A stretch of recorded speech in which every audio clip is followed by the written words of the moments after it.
दोस्तों रिसेंटली मैं एक न्यूज़ सुनकर हैरान हो गया और वो न्यूज़ था जापान के बारे में। जापान एक बुलेटिन बनाने वाली है जो धरती से चांद पर जाएगा और चांद से मार्स पर जाएगा। हाँ, असल में एक ऐसा ट्रेन जो स्पेस की सैर करेगा और बहुत सारे यात्री को लेकर जाएगा मून पर और मार्स पर। इसके मदद से करने वाला है जापान ह्यूमन सिविलाइजेशन मार्स पर और मून पर। तो सब कुछ के बारे में बात करते हैं डिटेल से। इससे पहले आप हमारी चैनल को सब्सक्राइब कर सकते हैं क्योंकि इस चैनल पे हम लेटेस्ट न्यूज़ के ऊपर डिस्कस करते हैं। तो फिर से बात करते हैं टॉपिक के ऊपर। उससे पहले जानते हैं स्पेस पे हो क्या रहा है। पावरफुल कंट्रीज लड़ाई कर रहे हैं स्पेस को लेकर। तो असल में पावरफुल कंट्रीज चाहते हैं उसकी पावर हमेशा बढ़ती रहे, उसकी सीमा हमेशा बढ़ती रहे और उसकी दबदबा हर जगह हो और उसके अंदर स्पेस और दूसरे प्लैनेट भी है। जैसे कि चाइना हमेशा लैंड ऑक्युपाई करने के लिए कोशिश करते रहता है। इसी तरह चाइना रशिया के साथ मिलकर स्पेस में मिलिटराइजेशन करना चाहता है और मून पर सबसे पहले ह्यूमन सिविलाइजेशन करना चाहता है। और चाइना करेगा तो यूएसए भी करेगा और भारत भी करेगा, क्योंकि हमारा भारत भी एक पावरफुल कंट्री है। इसलिए जापान भी बोला है कि वो भी करना चाहता है सिविलाइजेशन चांद और मार्स की।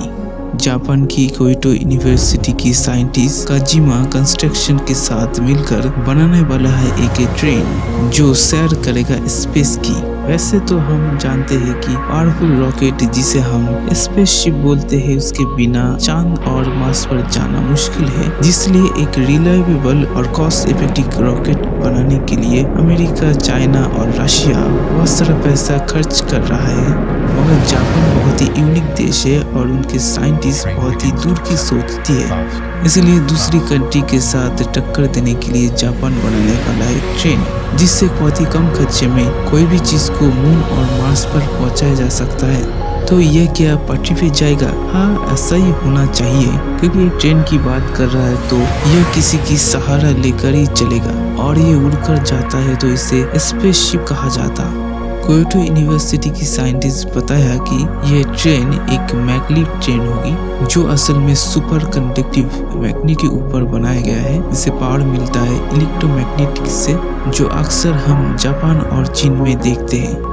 और ये ट्रक और ट्रेन हेक्सागोनल शेप की होगी, जो उसकी रेडियस 15 मीटर की होगी जब अर्थ से मून पर जाएगा और 30 मीटर होगी जब ये मून से मार्स पर जाएगा। और जिस ट्रक से जाएगा उस ट्रक की नाम होगी हेक्सा ट्रक और इस ट्रेन की नाम होगी स्पेस एक्सप्रेस।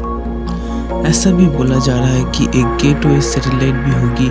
जो सैटेलाइट मार्स पर रहेगा उसे मार्स स्टेशन कहा जाएगा और जो मून पर रहेगी उसके मून स्टेशन कहा जाएगा, जिसके साथ टेरा नाम का एक स्टेशन कनेक्ट रहेगा जो इंटरनेशनल स्पेस स्टेशन की तरह ही होगा।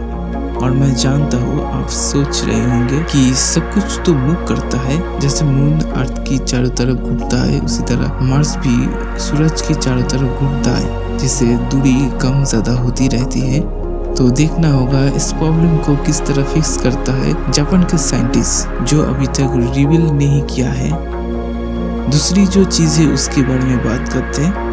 जब ट्रेन से बहुत सारी ह्यूमंस को लेके जाएगा चांद पर, तब उसे कहाँ पर रखा जाएगा और किस तरह ह्यूमन सिविलाइजेशन किया जाएगा, इसके बारे में बात करते हैं। तो एक गिलास की शेप की स्ट्रक्चर बनाया गया है जिसमें ह्यूमंस रहेंगे, जहाँ पर ह्यूमन की सारी जरूरत पूरी किया जाएगा। जैसे कि जिसमें पहली चीज है खाना और पानी, दूसरी चीज है एटमॉस्फेयर जिसके अंदर ऑक्सीजन और रेडिएशन से बचने के लिए एक शील्ड, और तीसरी चीज है ग्रेविटी। हाँ, ग्रेविटी भी जरूरत है क्योंकि ग्रेविटी के बिना ह्यूमन की हड्डी और पेशी कमजोर हो जाती है।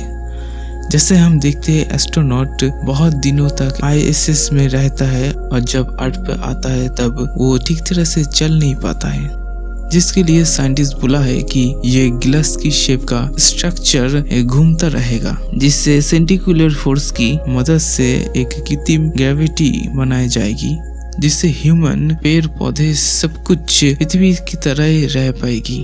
जो चांद पर रहेगा उसे मून ग्लास कहा जाएगा और जो मार्स पर रहेगा उसे मार्स ग्लास कहा जाएगा। मगर इसकी जो प्रोटोटाइप है 2025 को लॉन्च किया जाएगा। उसके बाद देखते हैं, बस मुझे तो लगता है 100 साल लग जाएंगे इसे बनाते बनाते। वैसे आपको क्या लगता है वो हमारी कमेंट पर लिख सकते हैं। इसके अलावा आप जरूर इसको सब्सक्राइब कीजिए। Thank you.